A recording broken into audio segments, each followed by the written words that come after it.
Hello students, I am CA Jasmine Arora and I hope आप लोगों की स्टडीज अच्छे से चल रही होगी। So stay focused and stay motivated, अपनी स्टडीज को अच्छे से कीजिए। Exams are very near, so all the best all the students. So in today's video I will be covering the remaining chapter number 2 जो हमारा सेक्शन नंबर 12 रजिस्टर्ड ऑफिस और कुछ documents related provisions को cover करेगा and इसके साथ हम study mat के क्वेश्चंस को भी कवर करेंगे। तो स्टार्ट करते हैं। सबसे पहले सेक्शन नंबर 12 इंपॉर्टेंट सेक्शन। क्या बताता है ये section? Registered office. As you know registered office होना एक कंपनी में इंपॉर्टेंट है। कंपनी जब इनकॉर्पोरेट होती है तो अपने मेमोरेंडम ऑफ एसोसिएशन एमओए जो डॉक्यूमेंट है वहां पर बताती है कि मेरा रजिस्टर्ड ऑफिस कहाँ होगा। क्या होता है, कई बार क्या होता है, कंपनी जो है इनिशियली अपना रजिस्टर्ड ऑफिस एग्जैक्ट लोकेशन नहीं बता पाती, लेकिन इसके लिए एक प्रोविजन बताई गई है कि at the time of incorporation आप just state of registered office बता दीजिए कि आपका ऑफिस कहां पर कौन सी स्टेट में होगा, उतना बता दीजिए। एंड रजिस्ट्रेशन और आपकी यानी इनकॉर्पोरेशन होने के बाद विद इन 30 डेज आप अपने रजिस्टर्ड ऑफिस को वेरीफाई करके हमारे आरओसी को इन्फॉर्म कर दीजिए। So this is the provision with registered office. Yes, आप रजिस्टर्ड ऑफिस को चेंज भी कर सकते हो। हमने ऑल्टरेशन का प्रोविजन देखा था। उस केस में अगर हमने अनदर स्टेट में अगर रजिस्टर्ड ऑफिस को बदलना होता है, किसी और स्टेट में शिफ्ट करना होता है, तो उस केस में हमारा मेमोरेंडम है वो ऑल्टर किया जाता है। सेक्शन 13 हमने इसके रिगार्डिंग में देखा था। और लेकिन इस सेक्शन में हम देखेंगे कि अगर हमारा विद इन स्टेट था, विद इन स्टेट कुछ ऐसे चेंजेस, या तो हमें दूसरी सिटी में शिफ्ट करना है, या कई बार क्या होता है कि हमारा आरओसी चेंज हो जाता है चाहे स्टेट सेम रहती है। उस केस में क्या प्रोविजंस होंगे, किस लोगों की परमिशंस हमें रिक्वायर्ड होंगी, एसआर पास होगा, क्या होगा, इस टाइप की प्रोविजंस को हम यहाँ पर डील करेंगे। So starting with section number 12 क्या बताता है? देखो, कंपनी एक अलग आइडेंटिटी है, इसका फिजिकल प्रेजेंस होगा किसके थ्रू होगा? रजिस्टर्ड ऑफिस के थ्रू। सो इसका फिजिकल ऑफिस होना जरूरी है जो कि बताया जाएगा eight the time of incorporation, जहां पर सारे लीगल डॉक्यूमेंट्स वगैरह को सर्व किया जाएगा। और देखो, जरूरी नहीं है कि हमारा हेड ऑफिस या हमारा जो मेन ऑफिस है वही हमारा रजिस्टर्ड ऑफिस हो। कोई भी ऑफिस जहां पे कंपनी अपने काम से डील कर रही है वो उसका रजिस्टर्ड ऑफिस होगा।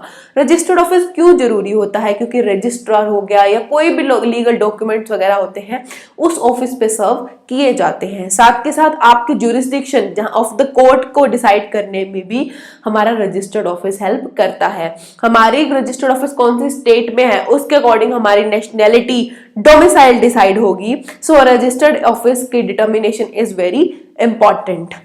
The address can not B, देखो सिर्फ हमारा कहीं पे पोस्ट ऑफिस बॉक्स लगा हुआ है वो अब हमारा रजिस्टर्ड ऑफिस का एड्रेस नहीं हो सकता। कोई अटेंडेंट वहां बैठा हो हमारे ऑफिस में ड्यूरिंग द बिजनेस आवर्स, कोई अटेंडेंट बैठा हो जो आपके ऑफिस में कोई भी लेटर्स आ रहे हैं उन सबको वहां पे डील कर पाए। सो ऐसा होना चाहिए हमारा registered office. But must be physical location होनी चाहिए वेयर समवन इज प्रेजेंट। वही अटेंडेंट हो गया जो रिसीव करेगा ड्यूरिंग द बिजनेस आवर्स को। इट कुड बी डिफरेंट हो सकता है हमारे हेड ऑफिस या कॉर्पोरेट ऑफिस से। नेक्स्ट इज आपको रजिस्टर्ड ऑफिस प्रोवाइड करना है, कम्युनिकेट कर। देखो रजिस्टर्ड ऑफिस पे क्या होगा, कम्युनिकेट की जाएंगी, सर्व की जाएंगी कोई भी डॉक्यूमेंट, नोटिसेस, लेटर्स वगैरह। Domicile and nationality of company भी डिटरमाइन होती है उसके रजिस्टर्ड ऑफिस के प्लेस पे। This is also important for document, आपको डिटरमाइन करने के लिए ज्यूरिसडिक्शन ऑफ द कोर्ट। सी जो ये बेसिक प्रोविजन है, जो बेसिक बातें की गई है ना, अगर इसके रिलेटेड आपका कोई सेक्शन कोई क्वेश्चन आ जाता है तो आप ये इन चीजों को, इन पॉइंट्स को जरूर मेंशन कर सकते हो, बिकॉज ये आपके करिकुलम का पार्ट है। आप बता सकते हैं कि रजिस्टर्ड ऑफिस क्यों जरूरी है, ज्यूरिसडिक्शन, नेशनैलिटी, डोमिसाइल डिसाइड करने के लिए यहीं पे सारी कम्युनिकेट की जाएंगी, सारे लेटर्स एंड ऑल। अब देखो रजिस्टर्ड ऑफिस क्या होता है, मैंने आपको बताया कि रजिस्टर्ड ऑफिस कई बार हम eight the time of incorporation नहीं बता पाते, तो कोई बात नहीं, डेट ऑफ इनकॉर्पोरेशन के बाद आपको 30 दिन के अंदर अंदर अपना रजिस्टर्ड ऑफिस बना लेना है। A company shall with in a period of 30 days of its incorporation have registered office capable हो, जहां पे वो रजिस्टर कर सके, एक्नॉलेज कर सके, कोई भी डॉक्यूमेंट्स को रिसीव कर सके। एंड उसकी वेरिफिकेशन करने का टाइम भी 30 डेज है, उसके अंदर अंदर उसको आरओसी को इन्फॉर्म कर देना है अपने रजिस्टर्ड ऑफिस के बारे में। Next is labelling of company. You know that कि कंपनी, देखो कंपनी का जहां ऑफिस है या कंपनी के जो लेटर हेड्स हैं, कोई भी बिल ऑफ एक्सचेंज है, प्रोमिसरी नोट्स, इन सब डॉक्यूमेंट्स पे कंपनी का नाम, कंपनी का रजिस्टर्ड ऑफिस, ये सब लिखा हुआ होना जरूरी होता है। तो कंपनी के हो सकता है कि कोई और ऑफिस भी हो, कंपनी का ब्रांच ऑफिस हो या अदर ऑफिस हो, तो उस सब पे भी कंपनी का जो नेम है, रजिस्टर्ड ऑफिस है, वो लिखा हुआ ना जरूरी होता है। सो पेंट कर लो या अफिक्स कर लो क्या, अपना नाम, address of the registered office, और उसको same keep the same painted affixed on the outside of every office, हर ऑफिस जो आपका है आपकी कंपनी का, या प्लेस जहां से बिजनेस कैरी ऑन करते हो, इन कॉन्स्पाइकस पोजीशन, यानी एक क्लियरली विजिबल हो वो चीज, इन लेजिबल लेटर्स, पढ़ने लायक हो, and if the characters employed are not those of the language in general use, तो वहां पे जो भी मतलब जो लोकल लैंग्वेज होती है उसके अकॉर्डिंग वो आप जो है अपना नेम अफिक्स करोगे, कंपनी का नेम प्लस रजिस्टर्ड ऑफिस। अपना नेम एनग्रेव करोगे अपनी सील पे, जो कॉमन सील होती है ना, कॉमन सील होती है, उसके ऊपर अपना जो कंपनी का नेम है वो आप छपवाओगे। नेक्स्ट इज अपना नाम, कंपनी का address, CIN number, telephone number, fax number, email ID, वो आपको वेबसाइट एड्रेस, कुछ भी होगा प्रिंट करने पड़ेंगे। जो भी आपके बिजनेस लेटर्स होते हैं, बिल्स वगैरह देते हो, बिल देते हो, लेटर हेड देते हो, आपके बिजनेस लेटर्स होते हैं, ये भी जो भी आप अगर कोई भी ऑफिशियल पब्लिकेशंस कुछ भी ऐसी होती हैं, आप उस पर अपनी पूरी डिटेल देते हो। जनरली भी हम देखते हैं उस कंपनी का नाम क्या है, contact number, mobile number, fax का, ईमेल आईडी, ये सब कुछ लिखा हुआ होता है, एंड सिन नंबर भी इंपॉर्टेंट रहता है यहाँ पे। हैव इट्स नेम प्रिंटेड, और जो भी hundis, promissory notes, bill of exchange वगैरह है, इन सारे डॉक्यूमेंट्स पे भी कंपनी का नाम प्रिंट होना चाहिए। नेक्स्ट इज देखो, अब कंपनी ने अपना नाम चेंज कर लिया, ठीक है, लेकिन एकदम से तो सब लोगों को पता नहीं चल जाएगा ना कि कंपनी का नेम चेंज हो गया, या कोई ना कोई लोग ऐसे होते हैं ना जिन लोगों को इन्फॉर्म नहीं हुई होती ये चीज, या उनको पता नहीं होता कि कंपनी नाम बदल चुकी है। तो इसलिए 2 ईयर्स का ये एक टाइम पीरियड प्रोवाइड किया गया है कि अगर जब भी आप अपना जो नाम लिखते हो, वी नो दैट कि कंपनी को अपना नाम लिखना पड़ता है, रजिस्टर्ड ऑफिस लिखना पड़ता है। जब भी कंपनी अपना नाम चेंज करती है ना, तो 2 साल तक वो अपना पुराना नाम भी मेंशन करती हुई चलेगी। Where a company has change its name during the last 2 years, it shall paint या अफिक्स या print along with its name, अपने नाम के साथ फॉर्मर नेम, जो पुराना नेम था या जो नेम उसने चेंज किया लास्ट 2 year में, जहां जहां नया नाम वहां पुराना नाम 2 साल तक चलता रहेगा। इन केस ऑफ ओपीसी आपका ब्रैकेट में 1% कंपनी नाम के साथ प्रिंट होना चाहिए। Notice of change to registrar, अब रजिस्ट्रार को भी तो बताना पड़ेगा ना हमने चेंज किया है, कोई भी आपने चेंज किया है, in every change of the situation of the registered office जो आपने चेंज किया है, रजिस्ट्रार को with in 30 days of the same आप इन्फॉर्म कर दोगे। उसके बाद देखो, मैंने आपको बताया था अगर हम 1 सिटी टू अनदर सिटी जा रहे हैं लेकिन एक स्टेट के अंदर ही हैं, तो उस केस में हमें सिर्फ एसआर की रिक्वायरमेंट होगी। रजिस्टर्ड ऑफिस अगर आपको चेंज करना है तो एसआर पास करते हुए आप कर सकते हो वेरी इजीली। अगर आपको रजिस्ट्रार ऑफिस, जब आपका जो रजिस्टर्ड ऑफिस है वो चेंज करना है, आप सेम स्टेट में हो लेकिन आपका रजिस्ट्रार, आपका आरओसी चेंज हो रहा है, one registrar to the jurisdiction of another registrar, आप within the same state रह रहे हो, तो आपको क्या करना पड़ेगा, आरडी, यानी जो कि सेंट्रल गवर्नमेंट का बंदा होता है, सेंट्रल गवर्नमेंट ने अपनी जो पावर है वो आरडी, रीजनल डायरेक्टर को डेलीगेट कर रखी है, आरडी की परमिशन लगेगी, एसआर तो पास होगा ही होगा। उस केस में आरडी की परमिशन से ही आप अपना रजिस्ट्रार टू अनदर रजिस्ट्रार अपना रजिस्टर्ड ऑफिस शिफ्ट कर सकते हो। उस केस में हमें कम्युनिकेशन के बारे में क्या बताया गया है कि communication and filing of confirmation, the confirmation of change of registered office from one, देखो आपका क्या हुआ, रजिस्टर्ड ऑफिस आपको 1 टू अनदर आरओसी शिफ्ट करना है, उस केस में क्या होगा, आरडी आपने अप्लाई किया। सो ये प्रोसेस हमारा ऐसा चलता है, ये हमारी कंपनी है, इसने आरडी को अप्लाई किया कि हमने अपना जो रजिस्टर्ड ऑफिस है वो शिफ्ट करेगा। ये आरडी कंपनी को with in the period of 30 days inform कर देगा कि हम आपको अलाउ कर देते हैं या कंफर्म कर देते हैं, आप वो चीज कर लीजिए। उसके बाद जब इसको ये रिप्लाई आ गया तो कंपनी अब आरओसी को इन्फॉर्म करेगी इसके बारे में with in a period of 60 days। 60 days के पीरियड में ये कंपनी इन्फॉर्म करेगी आरओसी को, और आरओसी क्या करेगा, सर्टिफाई कर देगा इनके रजिस्ट्रेशन को आरओसी को with in the period of 30 days certify करना पड़ेगा कि हाँ हमने आपने जो चेंज किया है उसको हम सर्टिफाई अपने रिकॉर्ड्स में लेते हैं। तो इस चीज को आप इस डायग्राम के थ्रू भी अच्छे से समझ सकते हो। तो changes in place of registered office के कुछ सिनेरियोज हैं। सी हमने ऑल्टरेशन जब पढ़ा था तो सेक्शन नंबर 13 में डील किया था, जब one state to another shift होती है तब भी आरडी की परमिशन लगती है, स्पेशल रेजोल्यूशन पास होते हैं। लेकिन अगर स्टेट सेम है, आरओसी चेंज हो रही है, तो भी वो चेंज इन रजिस्टर्ड ऑफिस माना जाता है। तो उसके रिगार्डिंग प्रोविजंस यहाँ पे गिवन है। देखो जब स्टेट में सेम सिटी में है, हम रजिस्टर्ड ऑफिस हो सकता है हमने रेंट पे लिया हो, तो कहीं और सिटी के अंदर अंदर कहीं और ले रहे हैं तो सिर्फ बीआर से काम चल जाएगा, बोर्ड रेजोल्यूशन से काम चल जाएगा। और आरओसी को तो इन्फॉर्म करना पड़ेगा, विद इन 30 डेज कर दो। नेक्स्ट इज जब आपको विद इन सेम स्टेट हो, लेकिन सिटी टू सिटी चलेगा, मैंने बताया था एसआर पास होगा और आरओसी को विद इन 30 डेज इन्फॉर्म कर दो। लेकिन अगर आप सेम स्टेट में हो लेकिन आरओसी बदल रहा है आपका, तो एसआर पास होगा, आरडी की परमिशन लगेगी, आरडी आपको 30 दिन के अंदर अंदर बता देगा, कंपनी आगे 60 दिनों के अंदर अंदर इन्फॉर्म कर देगी आरओसी को। आरओसी जो है वो विद इन 30 डेज आपको सर्टिफाई कर देगी, और जो वो सर्टिफाई करेगी आपके इस चेंज को, उसी को हम कंक्लूसिव एविडेंस मानेंगे, उसी को हमारा कंक्लूसिव एविडेंस माना जाएगा। नेक्स्ट है सेक्शन 13 में जो हमने पॉइंट्स डील किए थे कि वन स्टेट टू अनदर आपने जाना है तो एसआर पास होगा, सेंट्रल गवर्नमेंट की अप्रूवल, वहां पर भी सेंट्रल गवर्नमेंट ने अपनी पावर जो है वो आरडी को डेलीगेट की हुई है।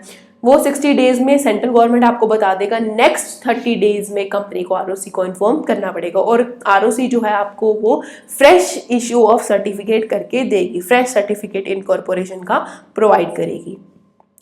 ये पॉइंट हमने ऑलरेडी कवर कर लिया। जो सर्टिफिकेट होगा वो एक कंक्लूसिव एविडेंस होगा कि कोई भी जो भी रिक्वायरमेंट से with respect to change in registered office वो कंप्लाई कर ली है, और चेंज उसी दिन से, डेट ऑफ सर्टिफिकेट वाली डेट से जो है एप्लीकेबल जो है इन इफेक्ट आ जाएगा। अगर डिफॉल्ट होता है इन कंप्लाइंग विद रिक्वायरमेंट्स तो कंपनी या ऑफिसर दोनों पे सेम टाइप की पेनल्टी है, 1000 रुपए रोज का up to 1 lakh rupees maximum. अब क्या होता है ना कि हमने अपना रजिस्टर्ड ऑफिस तो आरओसी को बता रखा है, लेकिन अगर आरओसी को, रजिस्ट्रार को किसी भी केस में उसके पास रीजनेबल रीजंस हो, उसे लगे कि आप अपने फिजिकल ऑफिस जो आपने बताया वहां से काम नहीं कर रहे, तो वो फिजिकल वेरिफिकेशन भी कंडक्ट कर सकता है, आपके ऑफिस को आके चेक कर सकता है। एंड वहां पर आने के बाद अगर उसे पता चला कि सच में आपने कोई काम नहीं किया, तो आपका जो है नाम रिमूव कर देगा from the register of companies. तो रीजनेबल कॉज है, उसको लगता है फिजिकल वेरिफिकेशन कंडक्ट करवा लेगा। अगर कोई डिफॉल्ट निकलता है तो वो आपकी कंपनी का नेम रिमूव कर देगा from the register of companies. So this was section number 12। Again I am telling you important section है, बहुत इजी प्रोविजंस हैं, तो आप अच्छे से इस चीज को कर लीजिएगा। Next is section number 10A, commencement of business. Certificate of incorporation आ गया, उसके बाद कमेंसमेंट ऑफ बिजनेस का भी सर्टिफिकेट एक तरीके से कंपनी के पास आता है, उसके बाद ही हम अपनी कमेंसमेंट को स्टार्ट कर सकते हैं। As I have already told you, जब हमने सेक्शन ये स्टार्ट किया था चैप्टर इनकॉर्पोरेशन के साथ, कि कंपनी को अब 2 टाइप की डेक्लेरेशंस और देनी होती हैं। एक डेक्लेरेशन तो होती है जिसको डायरेक्टर साइन करते हैं कि हर सब्सक्राइबर टू मेमोरेंडम जिसने कहा था कि मैं इतने शेयर्स लूंगा, उसने वो अमाउंट पे कर दी है। और दूसरी जो डेक्लेरेशन होती है that is regarding verification of the registered office. तो ये दोनों डेक्लेरेशंस आपको प्रोवाइड करनी पड़ती है आरओसी को, इसके बाद ही आप अपना बिजनेस कमेंस कर सकते हो। सो कंपनी जो इनकॉर्पोरेट हुई थी, इस ऑर्डिनेंस रूल जो आया था इसके बाद, और जिनकी शेयर कैपिटल होती है वो कमेंस नहीं कर सकती अपना बिजनेस अनलेस वो 2 डेक्लेरेशंस प्रोवाइड करते। फर्स्ट डेक्लेरेशन जो फाइल करेगा एक डायरेक्टर, कितने दिनों में फाइल करेगा ये director? With in a period of 180 days में, 180 days of incorporation of the company. 180 दिन बहुत होते हैं, इनकॉर्पोरेट हो गई है आपकी कंपनी, 180 दिन के अंदर अंदर आप रजिस्ट्रार को ये चीज इन्फॉर्म कर दीजिए कि एवरी सब्सक्राइबर जो मेमोरेंडम का था उसने पे अप कर दी है, जो भी उसने उस टाइम अग्री किया था। नेक्स्ट इज आपने वेरिफिकेशन ऑफ रजिस्टर्ड ऑफिस को भी कंप्लाई कर लिया है। अगर आपने डिफॉल्ट किया इस सेक्शन के किसी भी प्रोविजन के साथ, तो कंपनी पे तो पेनल्टी लगेगी, 50,000 रुपीज की, कंपनी पे लगेगी 50,000 की, एवरी ऑफिसर पे लगेगी वही पेनल्टी 1,000 रुपए रोज का up to maximum 1 lakh rupees. जो हमने पिछले सेक्शन में पढ़ी सेम पेनल्टी है ऑफिसर के लिए, कंपनी के लिए चेंज है, 50,000 रुपीज की पेनल्टी लगेगी। अगर आपने जो आपने डिक्लेरेशन देना था अंडर क्लोज ए कौन सा था कि सब्सक्राइबर ने जो है वो पे कर दिया है पूरा पैसा, अगर आपने वो 180 डेज के अंदर अंदर फाइल नहीं किया रजिस्ट्रार के साथ, प्लस एंड आरओसी को ये लगता है कि आप अपना बिजनेस कैरी ऑन प्रॉपरली नहीं कर रहे हो, तो वो क्या करेगा, आपका नाम रिमूव कर देगा from the register of companies. तो क्या रीजंस हुए, एक तो आपने 180 दिन के अंदर अंदर ये नहीं प्रोवाइड किया कि आपका जो है कि एवरी सब्सक्राइबर की वाली डिक्लेरेशन आपने सबमिट नहीं की, और आरओसी को अगर उसके पास रीजनेबल कोज होता है ना, उसे लगता है कि आप अपने बिजनेस को कैरी ऑन नहीं कर रहे हो अब, तो वो उस केस में क्या करेगा, कंपनी का नाम रिमूव कर देगा रजिस्टर ऑफ कंपनीज में से। रूल 23A ये बताता है कि देखो जो आपने ये डिक्लेरेशन फाइल करनी है प्रिस्क्राइब्ड फॉर्म में करोगे, कुछ पैसे जो प्रिस्क्राइब्ड फीस होती है वो देंगे, प्लस आपको ये सर्टिफाई किससे करवानी होगी, CA, CS, CMA यानी कॉस्ट अकाउंटेंट इन प्रैक्टिस, ये तीनों लोग इनमें इन प्रैक्टिस होंगे, उनमें से किसी से भी आप सर्टिफाई करवा सकते हो।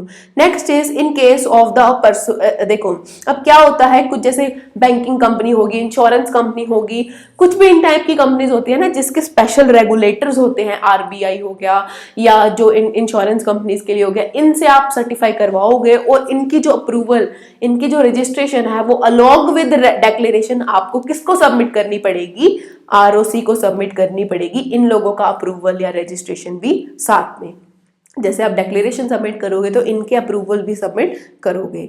So this was the section. So next is section number 16। Section 16 क्या बताता है, कंपनी को अपना नेम रेक्टिफाई करना पड़ेगा। ऐसा क्यों हो सकता है, बेसिकली इसके पीछे दो रीजंस होते हैं। या तो सेंट्रल गवर्नमेंट को खुद को ऐसा लगता है कि आपका नेम जो एग्जिस्टिंग कंपनी के साथ आइडेंटिकल है, उससे रिजेंपल करता है, तो सेंट्रल गवर्नमेंट आपको नेम चेंज करने के लिए कह देगी। या दूसरा रीजन होता है जब सामने से कोई पार्टी आए और सेंट्रल गवर्नमेंट लाई करे कि इस कंपनी का नेम हमारे रजिस्टर्ड ट्रेडमार्क के साथ जो है मिलता जुलता है, तो उस केस में भी सेंट्रल गवर्नमेंट कंपनी को कह सकती है कि आप अपना नेम चेंज करिए। तो ऐसा सिनेरियोस में कितना टाइम पीरियड होता है, देखो जब सेंट्रल गवर्नमेंट को लगेगा, सेंट्रल गवर्नमेंट के पास वहां पे कोई लाइफ टाइम लिमिट नहीं है, लेकिन जब registered proprietor of the trademark को अगर दिक्कत होती है तो उन्हें with in the period of 3 years central government को इन्फॉर्म कर देना है, अप्लाई कर देना है। उसके बाद अगर आप जागोगे तो उससे कुछ नहीं होगा। 3 इयर्स का टाइम आपको दिया गया है, 3 सालों में आप सेंट्रल गवर्नमेंट को अप्लाई कर दीजिए और सेंट्रल गवर्नमेंट आगे डायरेक्शन दे देगी कंपनी को अपना नेम चेंज करने के लिए। सो जिस केस में सेंट्रल गवर्नमेंट खुद से नेम चेंज करवाती है, उस केस में वो जो है कंपनी को 3 महीने का टाइम पीरियड देती है। उस केस में 3 महीने का टाइम पीरियड देती है, तो 3 महीने के अंदर अंदर जो है कंपनी को अपना नेम चेंज कर देना है विद पासिंग OR पास करके आप अपनी कंपनी में 3 महीने के अंदर अंदर नेम चेंज कर दीजिए। नेक्स्ट इज जब registered proprietor of the trademark को अगर नेम चेंज करवाना है तो वो सेंट्रल गवर्नमेंट को एप्लीकेशन देते हैं। सेंट्रल गवर्नमेंट को उन्होंने एप्लीकेशन दे देनी है with in a period of 3 years. 3 years के अंदर अंदर आप सेंट्रल गवर्नमेंट को अप्लाई कर दीजिए एंड वो आगे डायरेक्शन दे देंगे। यहाँ पर हमारे पास एक अमेंडमेंट आई थी कि अमेंडमेंट ये थी, जो यहाँ पे 6 मंथ्स का टाइम पीरियड दिया हुआ है, यहाँ पे रिमूव करके ये भी 3 मंथ्स कर दिया गया था। ये अमेंडमेंट एक्चुअली हमारे नवंबर 22 के लिए भी एप्लीकेबल थी। तो इस अमेंडमेंट को हम यहाँ पे कवर करेंगे। हमारे स्टडी मैट में ये चीज अपडेटेड नहीं है, अमेंडमेंट में ये चीज सब्स्टिट्यूट की गई थी एंड 3 मंथ्स का टाइम सब्स्टिट्यूट किया गया था अगेंस्ट 6 मंथ पीरियड। सो उसके बाद क्या है, तो ये अमेंडमेंट आई थी। दूसरी क्या थी, हमारे ऊपर जो पेनल्टी होती थी कंपनी के ऊपर या ऑफिसर्स के ऊपर, अब वो भी एप्लीकेबल नहीं होगी। उसकी जगह पे क्या प्रोविजन लाए गए कि पेनल्टी हटा दी गई, लेकिन अगर आपने विद इन 3 मंथ्स अपना नेम चेंज नहीं किया तो सेंट्रल गवर्नमेंट खुद से आपकी कंपनी का नाम रख देगी एंड आपको उसी नेम के साथ आगे चलना पड़ेगा। प्लस रजिस्ट्रार जो है वो उसके उसी नाम के साथ रजिस्टर कर देगा आपकी कंपनी के नेम को, एंड आपको एक fresh issue of certificate, fresh certificate of incorporation issue कर देगा न्यू नेम के अंदर। हाँ, लेकिन ऐसा है कि अगर बाद में आप अपनी कंपनी का नाम दोबारा से चेंज करना चाहो तो सेक्शन 13 के अंदर कर सकते हो। लेकिन अगर यहाँ पे पेनल्टी रिमूव करने का बेसिक रीजन यही था, लोग तो ऐश उड़ा रहे थे क्योंकि एक लिमिटेड सी पेनल्टी लगती थी, पेनल्टी पे करो और चुपचाप उसी नाम के साथ यानी प्रोसीड करते रहो अपनी कंपनी के साथ। इसलिए इस प्रोविजन को चेंज किया गया ताकि नेम हटाना, नेम चेंज करना बहुत जरूरी था। पेनल्टी से सिर्फ काम नहीं चल रहा था, परफेक्ट रेमेडी देने के लिए ये प्रोविजन इंट्रोड्यूस किया गया। उसके बाद क्या है, जहां पे कंपनी अपना नाम चेंज कर देती है ना, जब खुद से कर देती है तो 15 डेज के अंदर अंदर वो आरओसी को इन्फॉर्म कर देगी और आरओसी उस केस में नेसेसरी चेंजेस जो उसके सर्टिफिकेट ऑफ इनकॉर्पोरेशन पे है या मेमोरेंडम के अंदर है वहां पे चेंजेस कर देता है। Okay, so this was your section number 16। यहाँ पे अमेंडमेंट नवंबर 22 में आई थी, तो आपको ये अच्छे से कवर अप करना है। सेक्शन 18 बात करता है अगर आपको अपनी कंपनी कन्वर्ट करानी है, हो सकता है पब्लिक टू प्राइवेट या प्राइवेट टू पब्लिक करवानी है, या 1% कंपनी को आपने चेंज करना है प्राइवेट या पब्लिक में, तो कैसे आप चेंज कर सकते हो उस कंपनी को। The one solution that is provided is अपने मेमोरेंडम आर्टिकल्स को ऑल्टर करके। सो कैसे चेंज कर सकते हो, चेंज इन मेमोरेंडम या आर्टिकल आप कर सकते हो उसमें चेंजेस लेके। उस चेंजेस के बाद आपको अप्लाई करना पड़ेगा आरओसी के पास, जो सेटिस्फाई होके प्रोविजंस एप्लीकेबल आपका कि आपने कंप्लाई किया है कंपनीज एक्ट के प्रोविजंस के साथ, आपका नेम कन्वर्ट कर देगा। देन आरओसी आपको fresh issue of certificate, fresh certification of incorporation issue कर देगी। उसके बाद देखो क्या होगा, ऐसे नहीं है कि अगर आपने ये अपनी कंपनी को कन्वर्ट करा लिया तो पुरानी आपकी डेट्स या ऑब्लिगेशंस वो कैंसल आउट हो जाएंगी, नहीं, वो एज इट इज चलती रहेंगी कि जैसा कोई कन्वर्जन हुआ ही नहीं होगा। तो आपकी जो डेट्स, ऑब्लिगेशन, लायबिलिटीज जो पुरानी कंपनी पे थी वो एज इट इज एप्लीकेबल होती रहेंगी। उसके बाद क्या होता है, देखो सिंपल सी बात है, होल्डिंग सब्सिडरी कंपनी का रिलेशन क्या होता है। होल्डिंग कंपनी सब्सिडरी में क्या तो शेयर कंट्रोलिंग की वजह से उसको होल्ड करती है, यानी उसमें 50% से ज्यादा जो है शेयर होल्डिंग रखती है, या उनके मेजोरिटी ऑफ द डायरेक्टर्स को, majority of the board of directors को कंट्रोल करती है। तो उनके बीच में क्या हुआ, होल्डिंग सब्सिडरी का रिलेशन हुआ। तो होल्डिंग कंपनी के अंदर सब्सिडरी कंपनी एक भी शेयर होल्ड नहीं कर सकती, यानी अगर देखो सब्सिडरी कंपनी खुद से नहीं ले सकती उनमें कोई शेयर, और ना ही होल्डिंग कंपनी अलॉट कर सकती या ट्रांसफर कर सकती उनको कोई भी शेयर्स अपनी कंपनी के। अगर ऐसा कुछ किया तो वो क्या होगा, वॉइड होगा। लेकिन इसके कुछ एक्सेप्शंस हमें बताए गए हैं कि कई बार क्या होता है कि जो होल्डिंग कंपनी का कोई मेंबर होता है उसने क्या किया, as a legal representative subsidiary company को अपॉइंट कर रखा है कि अगर इन केस मेरी डेथ हो जाती है या कुछ मर्जी, तो उस केस में जो मेरे नाम पे शेयर्स हैं वो सब्सिडरी कंपनी के पास ट्रांसफर हो जाएंगे। तो लीगल रिप्रेजेंटेटिव के जो शेयर्स हैं वो सब्सिडरी कंपनी के पास आ गए। इस पोजीशन में या किसी पर्सन ने अपने शेयर्स एज अ ट्रस्टी बना के सब्सिडरी कंपनी को दे रखे हैं, उस केस में कोई दिक्कत नहीं होती। या कई बार क्या होता है, अभी होल्डिंग सब्सिडरी कंपनी बनी ही नहीं थी, उससे पहले से ही सब्सिडरी कंपनी होल्डिंग में कुछ शेयर्स होल्ड कर रही है, तो उस केस में भी कोई दिक्कत नहीं होगी। तो इसके लिए हमें कुछ प्रोविजंस, कुछ एक्सेप्शंस बताई गई हैं। तो इस सेक्शन को हम देखते हैं। सेक्शन 19 बताता है कि कोई भी कंपनी खुद से नहीं बनाएगी या अपने नॉमिनीज के थ्रू कोई भी शेयर होल्ड नहीं करेगी इन द सब्सिडरी कंपनी, और ना ही जो होल्डिंग कंपनी है वो अलॉट ट्रांसफर करेगी अपने कोई भी शेयर। अगर ऐसा कुछ करती है तो वो क्या होगा, वॉइड होगा। लेकिन इसके कुछ एक्सेप्शंस बताई गई हैं, दीज आर वेरी इंपॉर्टेंट, बहुत बार इस पे क्वेश्चन आ जाता है कि सब्सिडरी कंपनी अगर लीगल रिप्रेजेंटेटिव की पोजीशन में होल्ड कर रही है या subsidiary company as a trustee hold कर रही है उस शेयर्स को, तो कोई दिक्कत नहीं है। एक्सेप्शंस हैं, या सब्सिडरी कंपनी शेयर होल्डर थी even before it became the subsidiary, इनके सब्सिडरी होल्डिंग बनने से पहले से ही वो शेयर्स होल्ड कर रही है, तो इस केस में कोई दिक्कत नहीं है। लेकिन अगेन इंपॉर्टेंट पॉइंट आता है, ए और बी पॉइंट जो है, इस केस में जो सब्सिडरी कंपनी है वो खुद के नाम पे शेयर्स होल्ड नहीं करती, तो इन दोनों केस में राइट टू वोट अवेलेबल होगा, राइट टू वोट होगा कंपनी के पास। लेकिन जब वो खुद होल्ड कर रही है, इस केस में कोई भी राइट टू वोट नहीं होगा सब्सिडरी कंपनी के पास। देखो जहां पे limited by guarantee unlimited company होती है, जिनके पास हम देखते हैं ना दो तरीकों से बन सकते हैं, या तो शेयर कैपिटल हो सकती है इनमें या नहीं हो सकती। जिस केस में विदाउट शेयर कैपिटल है ये, तो हमने शेयर्स तो वो होल्ड नहीं करेंगे। तो शेयर्स को किस सेंस में लेना है, इंटरेस्ट ऑफ मेंबर्स के फॉर्म में हम शेयर्स को समझेंगे। फिफ्थ एग्जांपल देखिए, एक पब्लिक कंपनी थी आरपीआईपी, जिसने इन्वेस्ट कर रखा था 51% एसएसपी में। किस डेट को किया, 2019 में किया, यानी होल्डिंग सब्सिडरी का रिलेशन यहाँ पे बन जाता है।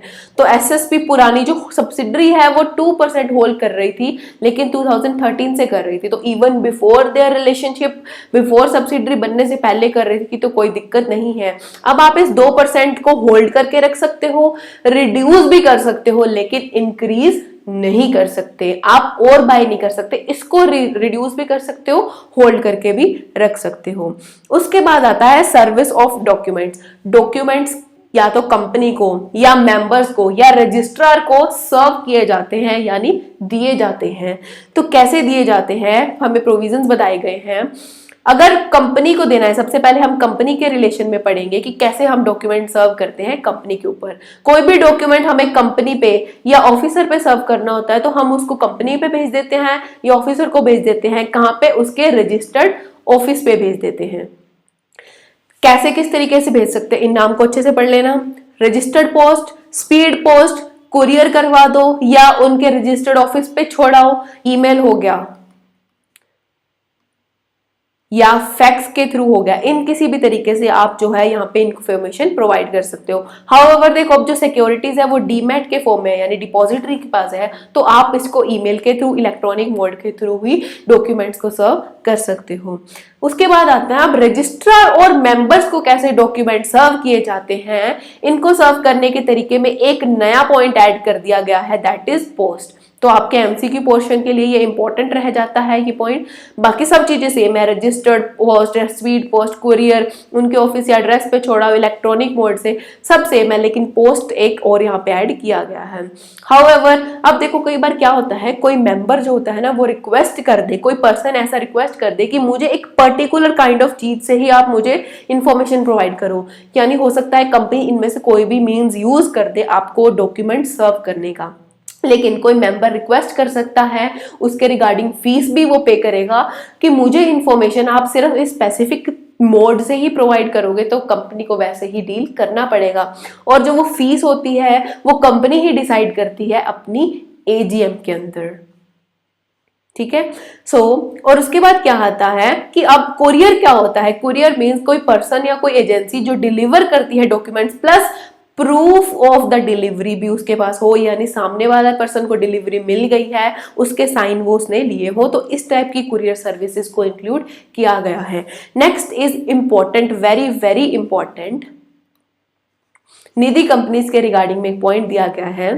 हमने देखा था सेक्शन 20 का सबसेक्शन 2 क्या है, रजिस्ट्रार या मेंबर्स को सर्व करने का डॉक्यूमेंट्स। ऐसे हमने कहा कि हर मेंबर को सर्व किए जाएंगे, लेकिन निधि कंपनी में एक एग्जाम्पशन दी गई है कि डॉक्यूमेंट सिर्फ उन्हीं मेंबर्स को सर्व किए जाएंगे जो 1000 रुपए तक की फेस वैल्यू के शेयर्स होल्ड करते हैं, 1% of the total paid up share capital वो होल्ड करते हैं, विच एवर इज लेस, यानी इन दोनों में से कुछ भी अगर वो होल्ड करते हैं।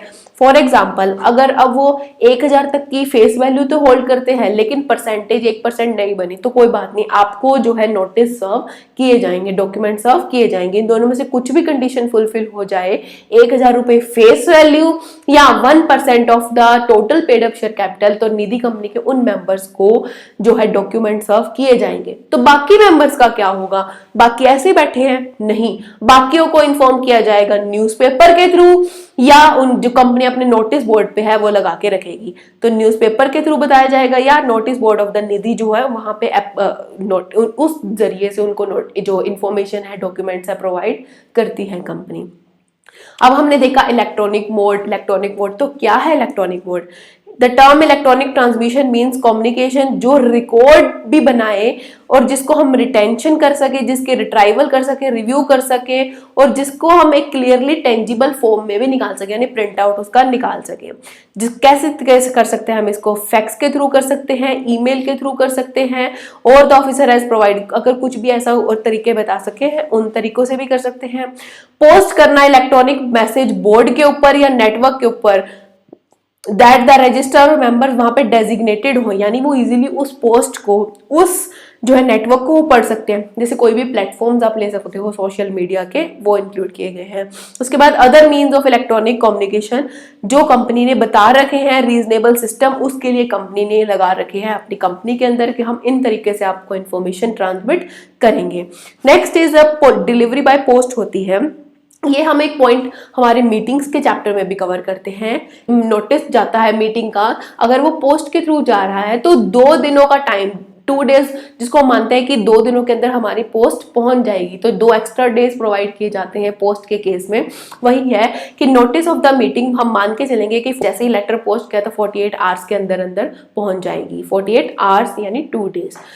अदर केस में जो जितना normal ordinary course of post में लगता है उतना टाइम माना जाएगा, जनरली जो टाइम लगता है।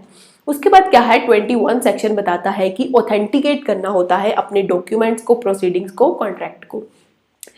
अगर जो भी कंपनी किसी के साथ कोई कॉन्ट्रैक्ट करने जा रही है, ये कंपनी के ऊपर कोई भी डॉक्यूमेंट जिसके ऊपर सिग्नेचर रिक्वायर्ड होता है, तो कौन लोग उसको ऑथेंटिकेट करेंगे? देखो, कंपनी ने अपने बिहाफ पे किसी को या तो डेलीगेट कर रखा हो, किसी को ये अथॉरिटी दे रखी हो, तो कंपनी के जो डॉक्यूमेंट्स उनको कौन साइन करता है? केएमपी साइन करता है, या कोई ऑफिसर या एम्प्लॉय जिसको ऑथोराइजेशन मिली है कि वो पर्सन साइन करेगा। तो ये इसी सेक्शन के थ्रू यही बताया गया है कि केएमपी या कोई और ऑफिसर जिसको बताया गया है। अब केएमपी की डेफिनेशन हम ऑलरेडी कवर कर चुके हैं। सीईओ, एमडी या मैनेजर में से एक पर्सन, या जो कंपनी का सेक्रेटरी होता है, होल टाइम डायरेक्टर हो गया, सीएफओ हो गया, या कोई इन लोगों में से एक लेवल बिलो तक का जो पर्सन, उसको ले लेंगे, या कोई और अदर ऑफिसर एज में बी प्रिस्क्राइब। तो इन लोगों में से ये लोग ऑथेंटिकेट कर सकते हैं हमारी कंपनी के डॉक्यूमेंट्स को, कॉन्ट्रैक्ट्स को, प्रोसीडिंग्स को। उसके बाद आता है execution of bills of exchange. Section 22 क्या बताता है कि कंपनी का जो बिल ऑफ एक्सचेंज, हुंडी, प्रोमिसरी नोट होती है, इनको हम मान लेंगे कि ये एक्सेप्ट सही तरीके से की गए हैं अगर ये प्रॉपरली साइंड होते हैं। इन बिहाफ माने जाएंगे कि ये चीज कंपनी के बिहाफ पे की है। अब कंपनी खुद साइन नहीं करेगी, कैसे साइन करेगी? अपने पर्सन, ऑथोराइज्ड पर्सन के थ्रू, या कॉमन सील लगा के साइन करती है। तो कैसे मानेंगे on the behalf of the company है? जो बाय एनी पर्सन जो एक्ट करता है इन इट्स अथॉरिटी, चाहे एक्सप्रेस या इम्प्लाइड अथॉरिटी हो। तो कंपनी क्या करती है, उस पर्सन को यानी अटॉर्नी अपॉइंट करती है, ऑथराइज करती है किसी पर्सन को, इधर जर्नली या तो जर्नली सारे काम करने के लिए, या किसी स्पेसिफाइड मैटर्स के लिए ऑथराइज कर देती है to execute the other deeds in its behalf, company के बिहाफ पे करेगी, चाहे इन इंडिया चाहे outside India. However in case जहां पे कंपनी के पास कॉमन सील नहीं होती, तो उस केस में या तो 2 डायरेक्टर साइन करेंगे या फिर एक डायरेक्टर और एक सीएस साइन करेगा, अगर कंपनी के अंदर सीएस होता है। उसके बाद जो डीड साइन अथॉरिटी ने जो साइन की है कंपनी के बिहाफ पे, वो कंपनी के ऊपर बाइंडिंग इफेक्ट देगी। इस चीज को एक डायग्राम के थ्रू बताया गया है। जब कंपनी के पास कॉमन सील है तो उस केस में क्या होगा, जो कंपनी है वो ऑथोराइज करेगी किसी पर्सन को, अटॉर्नी अपॉइंट करेगी अपना, और वो दोनों डीड्स, दोनों टाइप के कॉन्ट्रैक्ट्स को हैंडल करेगा, चाहे इन इंडिया चाहे आउटसाइड इंडिया। लेकिन उस पर्सन के पास अथॉरिटी होनी चाहिए इन राइटिंग। जो वो अथॉरिटी होनी चाहिए, that must be in writing, writing में अथॉरिटी होनी चाहिए। जब कंपनी के पास कॉमन सील नहीं है तो 2 डायरेक्टर साइन कर देंगे, या एक डायरेक्टर एक सीएस साइन कर देगा जब कंपनी के पास सीएस होता है। So these were the provisions of the chapter. हमने ये चैप्टर को अच्छे से कवर कर लिया है। सो क्वेश्चन आंसर्स हम कवर करेंगे। क्वेश्चन नंबर 1 क्या बताता है? क्वेश्चन को पहले आप अच्छे से पढ़ा करिए, तभी आपको पता चलेगा कि एग्जैक्ट क्वेश्चन में पूछा क्या गया है। हड़बड़ी में क्वेश्चन को रीड मत करा करिए। सो XY लिमिटेड, यहाँ से क्या क्लियर हो रहा है कि एक पब्लिक कंपनी है, उसका रजिस्टर्ड ऑफिस मुंबई में है, महाराष्ट्र स्टेट में। For better administrative convenience the company wants to shift करना चाहती है, यानी आपके दिमाग में आ रही है या तो सेक्शन 12 या 13 में रजिस्टर्ड ऑफिस को चेंज करने की प्रोविजन है, लेकिन अगर दूसरी स्टेट में शिफ्ट हो रही है तो वो ऑल्टरेशन ऑफ मेमोरेंडम माना जाएगा, तो वहां पे कवर होगा। Registered office from Mumbai to Pune, यानी सेम स्टेट है विद इन द स्टेट, लेकिन आरओसी शिफ्ट हो गए, मुंबई और पुणे के आरओसी अलग है, तो यहाँ पे सेक्शन नंबर 12 लगेगा। आपके दिमाग में आ जाना चाहिए, एक तो एसआर पास होगा प्लस आरडी की अप्रूवल लगेगी to comply with the provision. तो आपको एक्सप्लेन करना पड़ेगा इनको शिफ्ट कैसे करना पड़ेगा, तो आरडी की अप्रूवल, रीजनल डायरेक्टर की अप्रूवल और अपने एसआर कंपनी के अंदर आपको पास करना पड़ेगा। सो आप इसका आंसर अच्छे से रीड कर लीजिएगा, आपको फ्रेम हो जाएगा। The person not being members dealing with the company are always protected by the, यानी जो आउटसाइडर्स होते हैं उनको कैसे प्रोटेक्ट, हमने 3 टाइप के जो है डॉक्ट्राइन्स पढ़े थे, doctrines of ultra vires, doctrine of indoor management and doctrine of constructive notice. तो उस केस में हमने देखा था जो इंडोर मैनेजमेंट वाला होता है वो आउटसाइडर्स को प्रोटेक्ट करता है कि उनको कोई इंफॉर्मेशन नहीं होती कंपनी में अंदर इंटरनल मैटर्स में क्या चल रहा है, क्या रिक्वायर्ड रेजोल्यूशन पास हो गए हैं, क्या रिक्वायर्ड मीटिंग प्रॉपरली कंडक्ट हुई थी, उनको ये एज्यूम, वो प्रिज्यूम करके चलते हैं कि हाँ ऐसा सब कुछ एक्चुअल में हुआ होगा। So explain the when the doctrine of constructive notice will apply. तो इस क्वेश्चन में आप सबसे पहले इंडोर मैनेजमेंट को एक्सप्लेन करोगे कि क्या होता है। तो आपको पता था हमने कुछ ऐसे 3 एक्सेप्शंस पढ़ी थी जहां पे डॉक्ट्राइन ऑफ कंस्ट्रक्टिव नोटिस लगता है और डॉक्ट्राइन ऑफ इंडोर मैनेजमेंट का बेनिफिट वो लोग नहीं ले सकते हैं। तो इसकी क्या एक्सेप्शंस हैं? नॉलेज ऑफ इरेगुलरिटी, आपको पता था, ऑलरेडी पता है, तो आप ऐसे अगर पता है, जैसे फॉर एग्जांपल मैंने आपको यहाँ बताया था कि कंपनी का जो डायरेक्टर था वही कंपनी के साथ डील कर रहा है, तो उसको तो पता ही था ना कि कंपनी में नोटिस पास, जो रेजोल्यूशन है वो नहीं पास हुआ, तो आप उस चीज में बच नहीं सकते अगर आपको इस चीज का फैक्ट कब पता था। दूसरा नेग्लिजेंस, जब आपको पता है, थोड़ी सी आप अगर कोशिश करते तो उस फैक्ट्स को, मैटर को डिस्कवर कर सकते थे। फॉर एग्जाम्पल कंपनी का अकाउंटेंट अगर प्रॉपर्टी लेन देन की बातें कर रहा है तो आपको अपना दिमाग लगाना चाहिए था, नेग्लिजेंस बिहेवियर नहीं दिखाना चाहिए था। Next is forgery. फोर्जरी को तो कंपनी कभी भी सही नहीं कर सकती। अगर फोर्ज डॉक्यूमेंट के थ्रू आपको है कोई कॉन्ट्रैक्ट किया गया तो उस केस में कंपनी उस चीज को नहीं सही कर सकती। सो ये था आपका second number question. Third question बताता है alpha school started imparting education, उन्होंने दी थी 2010 से। कुछ एजुकेशन का पॉइंट ऑफ व्यू से पढ़ते हुए लग रहा है ये सोशल टाइप के काम कर रहे हैं, मे बी सेक्शन 8 कंपनीज का कुछ रोल होगा यहाँ। With the sole object of providing education to the children of weaker society, either free of cost या बहुत नॉमिनल सी फीस देके, depending upon the financial condition of their parents. However 30 March 2020 को क्या हुआ, it came to the knowledge of the central government को पता चला that the school was operating by violating the objects. Company अपने object से violate कर रही है, तो कंपनी, तो सेंट्रल गवर्नमेंट क्या करेगी, उनके लाइसेंस को रिवोक कर देती है उस केस में, लेकिन अपॉर्चुनिटी ऑफ बीइंग हर्ड दिया जाता है। ऑब्जेक्ट्स के साथ कर रही है of the objective clause due to which जो लाइसेंस ग्रांट किया गया था अंडर दिस, वो जिस बेस पे उनको लाइसेंस दिया गया था उस सारे प्रोविजंस के साथ वो वायलेट कर रही है। डिस्क्राइब करो पावर जो सेंट्रल गवर्नमेंट यहाँ पे एक्सरसाइज करेगी। तो सेक्शन 8 आपको बताता है कि कंपनी, देखो सबसे पहले सेक्शन 8 बता दिया कौन सी कंपनीज कमर्शियल, आर्ट, साइंस वाले बेनिफिट होते हैं, तो इन टाइप की डेफिनेशंस को अच्छे से पढ़ा करो।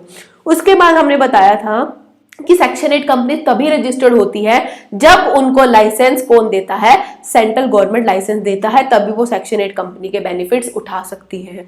सिंस ये कंपनी वॉयलेट कर रही थी, अब सेंट्रल गवर्नमेंट के पास क्या पावर होगी?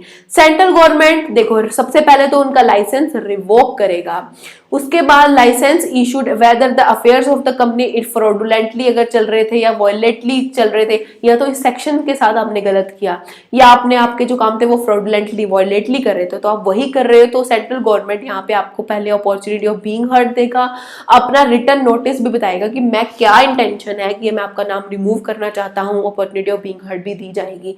जहां पे लाइसेंस रिवोक हो गया, सेंट्रल गवर्नमेंट अपने ऑर्डर अगर उसको लगता है ऐसा जरूरी है, या तो कंपनी को वाइंड अप कर देगी, कंपनी खत्म, या अमलगमेट कर देती है दूसरी कंपनी के साथ, लेकिन यहां पर भी अपॉर्चुनिटी ऑफ बीइंग हर्ड पहले प्रोवाइड करी जाती है।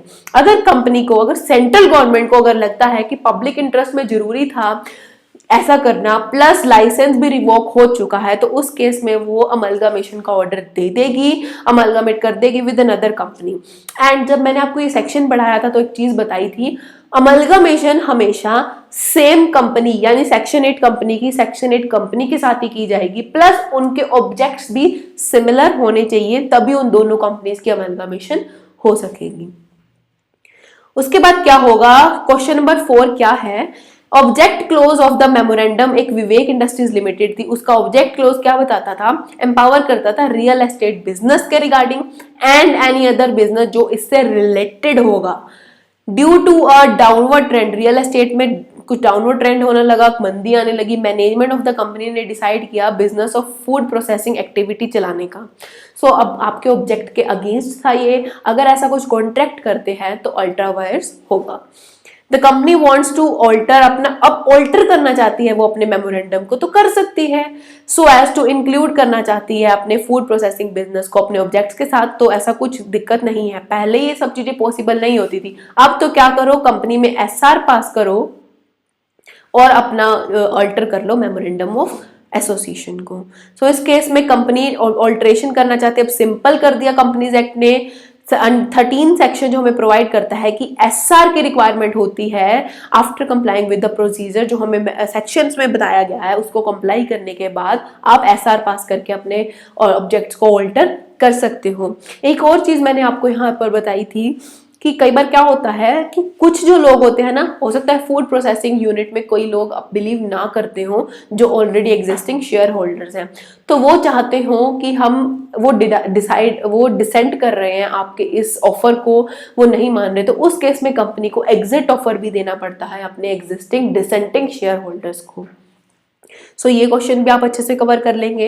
Next is question number 5, explain in the light of provisions of companies act 2013, ऐसे क्या सर्कमस्टांसेस हैं under which subsidiary company can become the member of the holding. वैसे नहीं बन सकती, ना ही होल्डिंग कंपनी अलॉट कर सकती है, ट्रांसफर कर सकती है shares to the subsidiary company, लेकिन इसके 3 एक्सेप्शन हमने अच्छे से पढ़े थे। First one was legal representative की फॉर्म में होल्ड कर रखे हैं मैंने, दूसरा एक ट्रस्टी की फॉर्म में शेयर कर रखे हैं, तीसरा जब हमारा रिलेशन ही नहीं बना था उससे पहले से मैंने शेयर्स होल्ड कर रखे हैं होल्डिंग कंपनी के अंदर। तो ये आपकी मेजर 3 एक्सेप्शंस हैं and it is very important, अच्छे से इन 3 पॉइंट्स को पढ़ लीजिए, तो मार्क्स यहाँ पे इस क्वेश्चन अगर आ जाता है तो मार्क्स कटने का कहीं पे स्कोप ही नहीं रहेगा।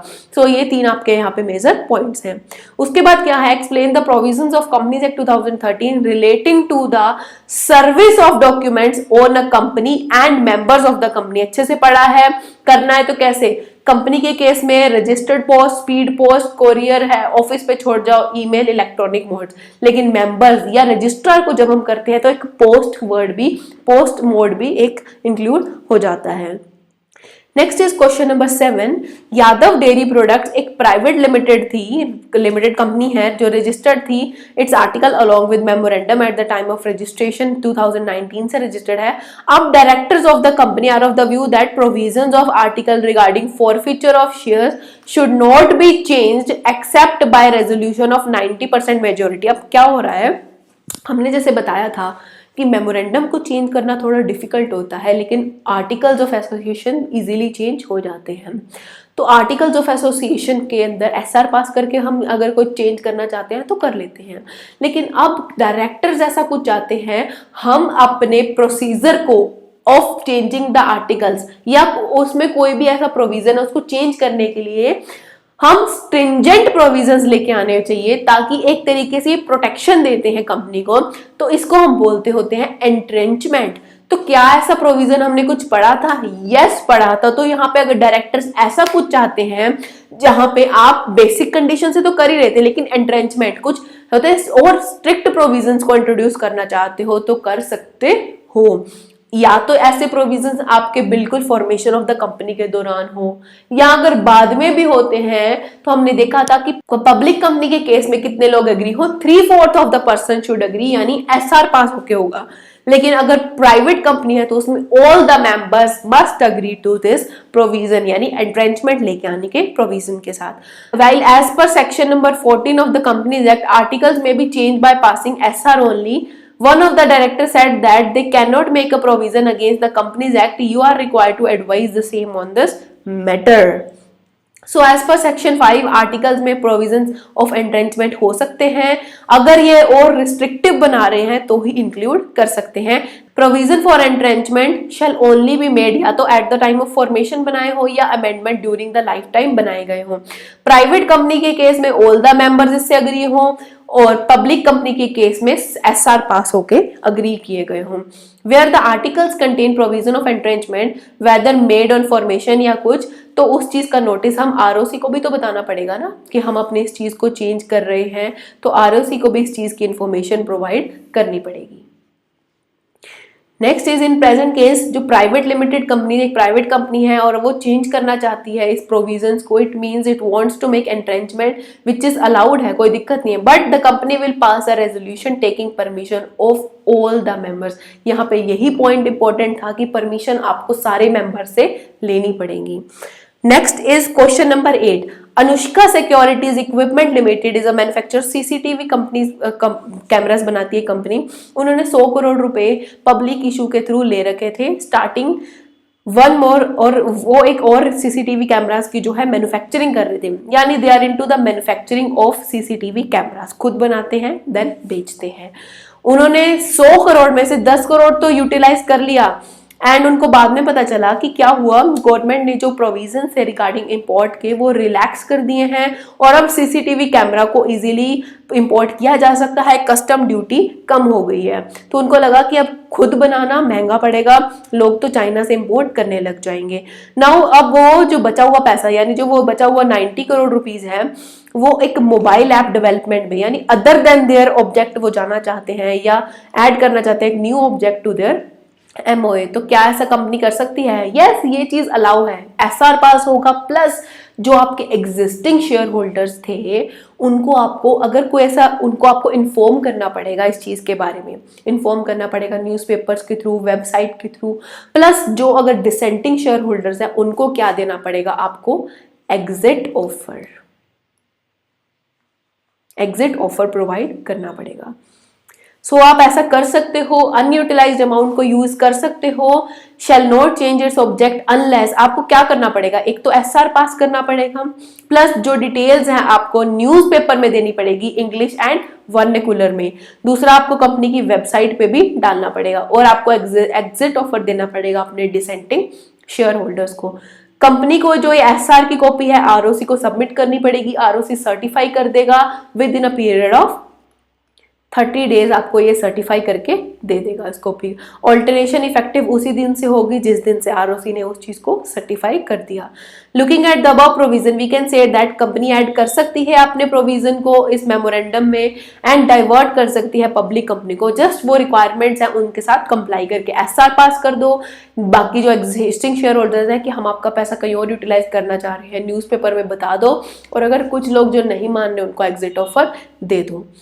अगला क्वेश्चन है 9th question, Manglu and friends got registered a company in the name of Taxmann advisory private limited. अब टैक्समैन तो एक रजिस्टर्ड ट्रेडमार्क था, आपके दिमाग में कुछ ना कुछ बात आने लगी, रजिस्टर्ड ट्रेडमार्क था तो वो 6 महीने के अंदर अंदर कर सकते हैं, लेकिन अब क्या है, after 5 years when the owner of the trademark, उसको पता चला कि मेरे कोई नाम ऐसे यूज कर रहा है, तो उसने रेलिवेंट अथॉरिटी को एप्लीकेशन डाल दी। तो next is question number 9। Question number 9 में क्या कहते हैं, Manglu and friends got registered a company in the name of Taxmann advisory, के नाम तो उन्होंने कंपनी बनाई।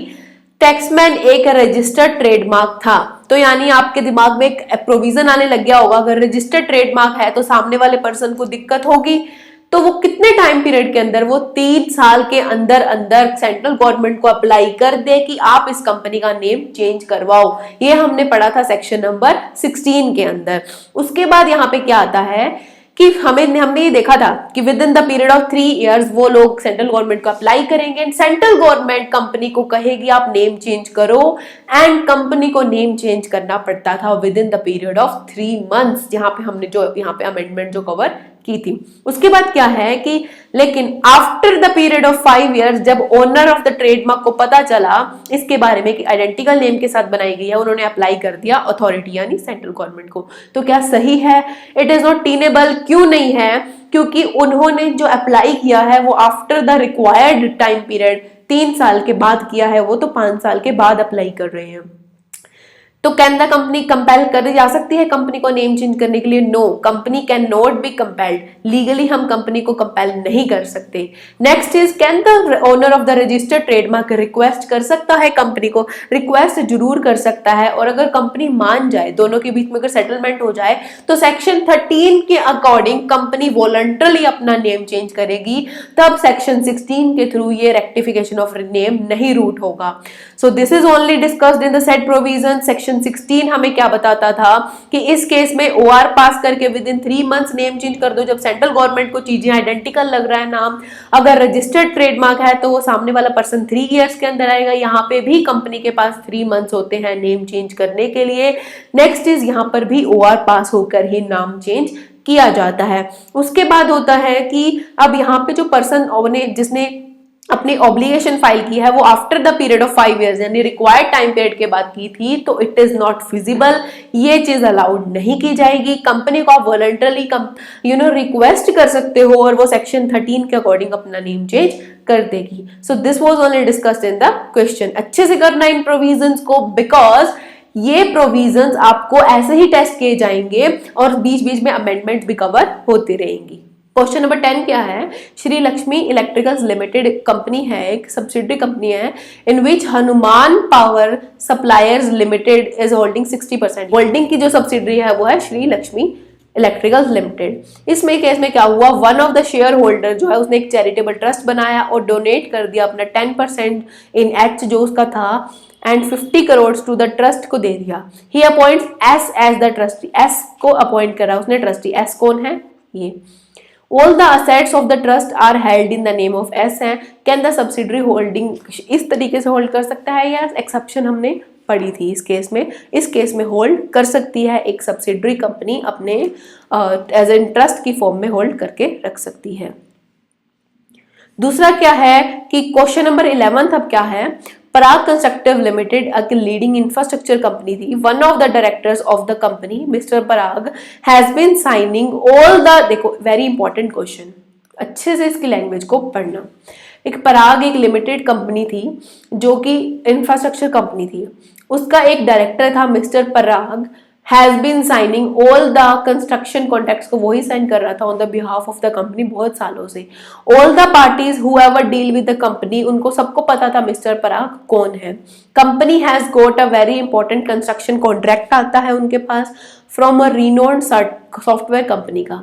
पराग constructions will do construction for this site in partnership में करेगी with the local contractor Firoz bhai के साथ मिलके उस सॉफ्टवेयर कंपनी के लिए वो कंस्ट्रक्शन करेंगे। मिस्टर पराग ने पार्टनरशिप डीड साइन कर ली with Firozabad on behalf of the company because उसके पास इम्प्लाइड अथॉरिटी थी।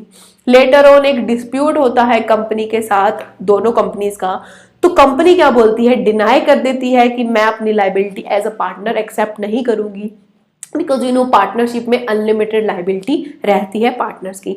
तो क्या इस केस में कंपनी डिनाई कर सकती है? देखो आपको मैंने एक चीज बताई थी कि कंपनी को इन रिटर्न ऑथोराइज करना पड़ता है अपना अटॉर्नी जो कॉन्ट्रैक्ट्स डीड्स ये सब साइन करेगा on behalf of the company और कंपनी उनके लिए बाइंडिंग होगी। तो इस केस में उस सभी लोग उसको जानते थे, इससे क्या हो गया, कंपनी ने उसे ऑथोराइज नहीं किया, अटॉर्नी नहीं बनाया, कोई रिटर्न में अथॉरिटी नहीं दी, तो आपको फिरोज भाई को वहां पे अपना दिमाग लगाना चाहिए था और तभी पार्टनरशिप में एंटर करना चाहिए था। पहले उनको देखना चाहिए था कि इन रिटर्न ये अथॉरिटी है मिस्टर पराग के साथ कि वो कंपनी के बिहाफ पे डील कर रहा है। इस केस में इजीली कंपनी डिनाई कर सकती है। A deed by such authority वो बिहाफ ऑफ द कंपनी पे होती है या अंडर द सील होती है, वो बाइंड करती है एज जैसे कि वो कंपनी ने कॉमन सील में बनाई हो। In present case company has not neither written authority दी है, ना ही कॉमन सील के थ्रू उन्होंने अथॉरिटी लेटर दिया है। It means mister Parag legally entitled नहीं था डीड्स को एग्जीक्यूट करने में, therefore deeds executed by him are not binding, और कंपनी डिनाई कर देगी, बीइंग द पार्टनर की जो लायबिलिटी है वहां से डिनाई कर सकती है।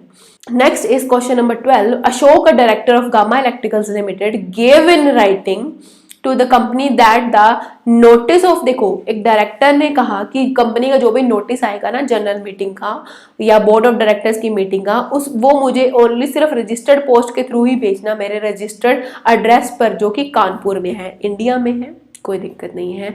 फॉर विच उसने सफिशिएंट मनी भी डिपॉजिट करा दिया। यानी मैंने आपको बताया था कि अगर सर्विस ऑफ डॉक्यूमेंट्स के रिगार्डिंग अगर कोई मेंबर कुछ ऐसा बोलता है तो कंपनी ने उसको उस तरीके से ही प्रोवाइड करना होता है। और इसकी प्रिस्क्राइब्ड फीस कंपनी कहाँ डिसाइड करती है? एजीएम के अंदर। तो कंपनी ने क्या किया? Send notice to him by ordinary mail भेज के कर दिया। आपको जब बताया गया था रजिस्टर्ड पोस्ट के थ्रू करो तो क्यों नहीं किया? कंपनी की गलती है यहाँ पे। अशोक को नोटिस नहीं मिला and could not attend the meeting and contended that notice was improper, ये कह सकता है, ऑब्जेक्शन रेज कर सकता है। तो डिसाइड करो whether the contention of the Ashok is valid. बिल्कुल वैलिड है। The contention of this is tenable for the reason that the notice was not properly served। क्यों नहीं उसके ऊपर सर्व किया गया?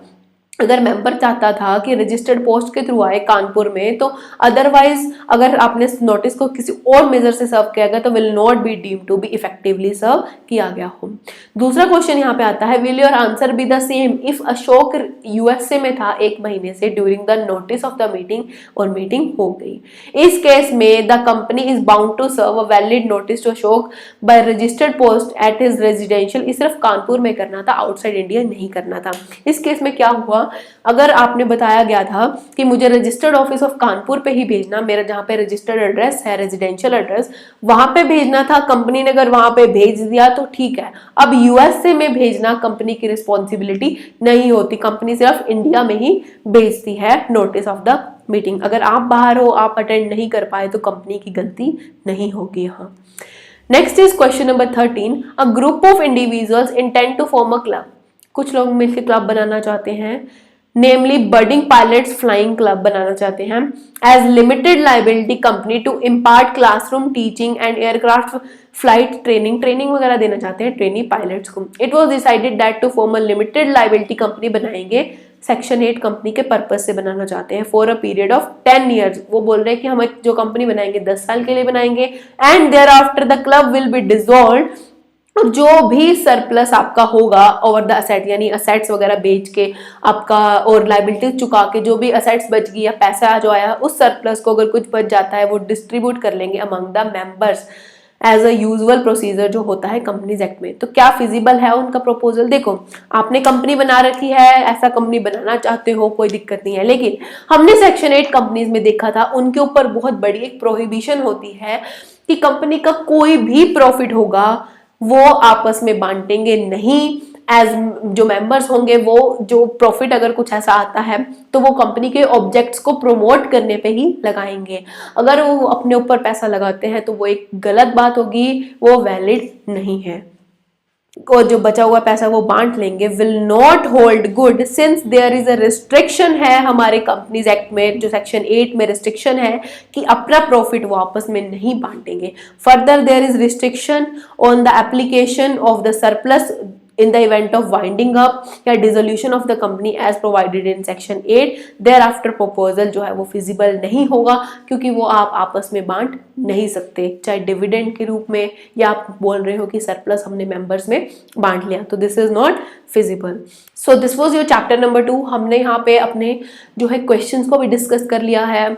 आप इसके बेस पे अगर आपको कुछ और क्वेश्चंस की प्रैक्टिस कीजिए, like RTP, MTP, past year exams के क्वेश्चंस, अगर आपको उनमें भी कोई डिफिकल्टी फेस होती है then you can easily ask your queries to me. लेकिन आप पहले इसके कॉन्सेप्ट्स को अच्छे से पढ़िए, तभी आप क्वेश्चंस को कर सकते हैं। Do not directly jump towards the questions, पहले कॉन्सेप्ट कीजिए, फिर ही क्वेश्चंस को करने में आप सक्सेसफुल होंगे। So this was for the today session. I hope you learn the things, अच्छे से रिवाइज कीजिए एंड आप डेफिनेटली इन चैप्टर्स को, इन प्रोविजंस को रिटेन कर पाओगे। So thank you for today session, bye bye.